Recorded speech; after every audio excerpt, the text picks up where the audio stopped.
names on everybody's lips in the last weeks. You know, we thought we wouldn't see you again, Jorge.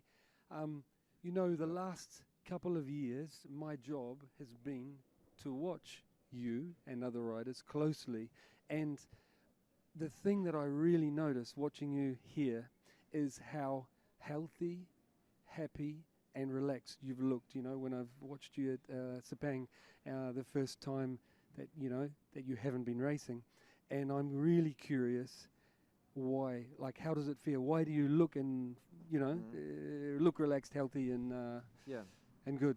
Yeah, you know, first of all, sorry not to come here for the after the flag, because I was in the meeting with the Japanese, and was very important meeting to prepare the evolution we want to make for next step, next bike. But yeah, as you say, this is a new chapter of my life, no? I've been 18 years as a professional, from 2002 when I started in Jerez, in 125, till last year with Honda. Has passed 18 years with full dedication, diet, training every day, double session always, lot of nerves, lot of pressure during the weekends, but especially on Sunday. And now all these negative things that you have as a rider disappear completely, and just remain the good things, that is riding the bike and chat with the engineers how to improve and feel these improvements, this lot of satisfaction, no? When you feel you try something that improves the bike and makes you go faster, a lot of satisfaction as riding a MotoGP bike is unbelievable, no? Okay, I miss the feeling to win. That is fantastic. It's one of the more extreme feelings you can have. And you did quite a bit of that, Jorge. But I did it a lot.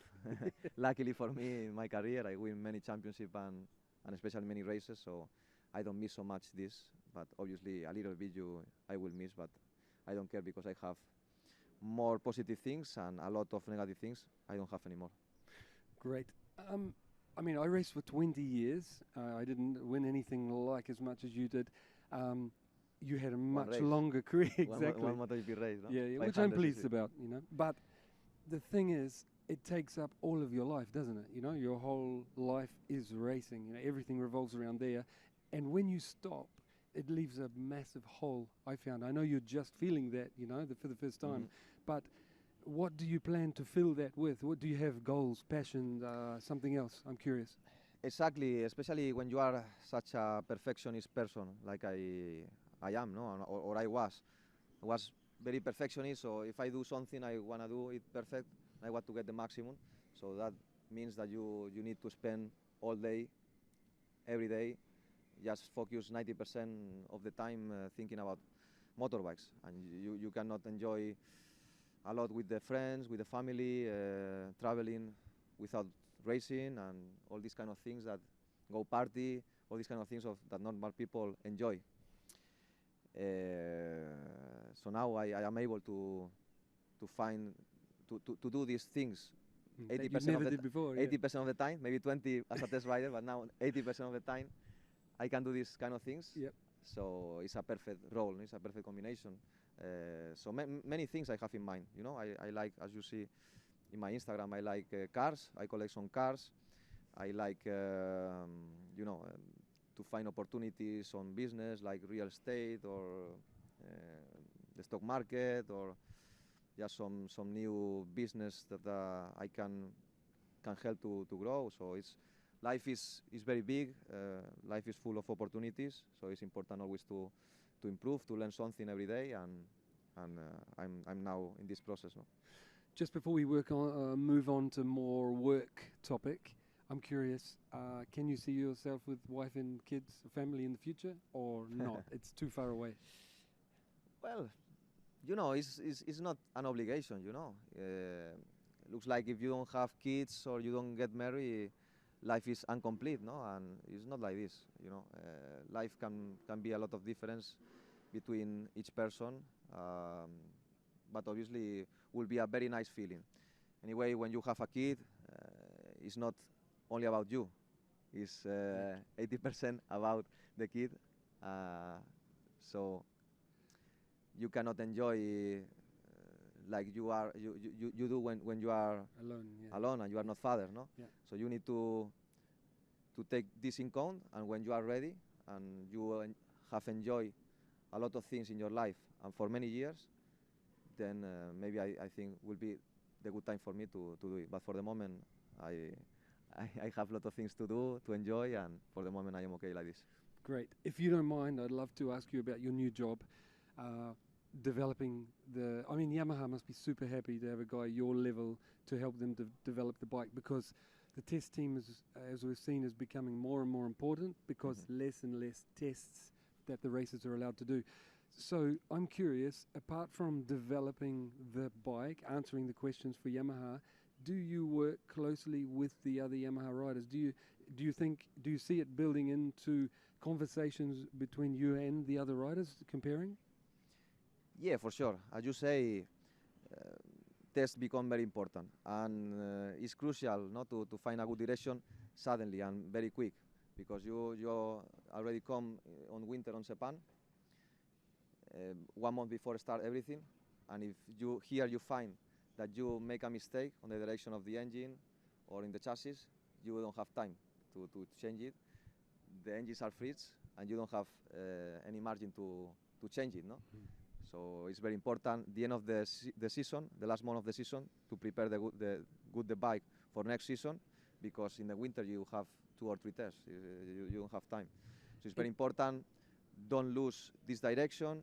I think one of my strong points as a rider was that I was very sensitive, but already as a kid, when my father changed a small thing in the hand lever of the little bike, I feel already that something was wrong. So always I have this extra sensitivity or extra feeling that the other riders didn't have. Even a very extreme sensitive rider as Valentino, I was a little bit even more sensitive, and I think Yamaha can take profit of it and just don't make any mistake in the wrong direction for the new bike. I already in 2 days I find some weak points that we can improve. Very good points also. Still the Yamaha is very similar to the Yamaha I left, but there's still some weak points that for sure, if we put all the effort, we will solve in the future. Jorge, my last question to you is, races are super competitive, and if you feel good on the bike, I can imagine, and you're going as fast as the other guys at different stages during the year, I can imagine you'll want to race them if you enjoy riding the bike, you know. Do you think there is, how big a percentage chance is there that you will race again, or do you think this is closed? No, you know, as I said in the press conference, no, in the official, no press conference, no, in the team official launch of the team the other day. For the moment, 98% chances no come back to the races. 2% okay. Yes, grows a little bit, 1%, because I feel very good on the bike. No, if there is one bike that is not very physical, a MotoGP bike is the Yamaha, because when you finish your career, you want it or not, you don't have the same lifestyle than a professional racer. You are more relaxed, you train a little bit less, you go more traveling, you eat different kind of food, not so much diet, so you don't have a completely adult lifestyle. And if you want to compete with these riders at such a high level, it's very difficult, no? Yeah, you need big motivation. I was 1.3 slower today, but I was 20. So if you are not at 100%, it's very difficult. But you know, only two days, and with all tire, I was more or less in the same pace than the fastest ones today. So who knows? Maybe next test I will be better. I can train a little bit more to be a little fitter, and you know, season is very long, and I don't say no to a wild card, but to come back is another history. Perfect answer, Jorge. I want to say big thank you for joining us, and wish you best of luck with the next chapter of your life. Thanks for all the entertainment over the years. Thank you very much. It's nice to be back and to have this role of enjoying MotoGP with another point of view. No? Okay. Thank you again.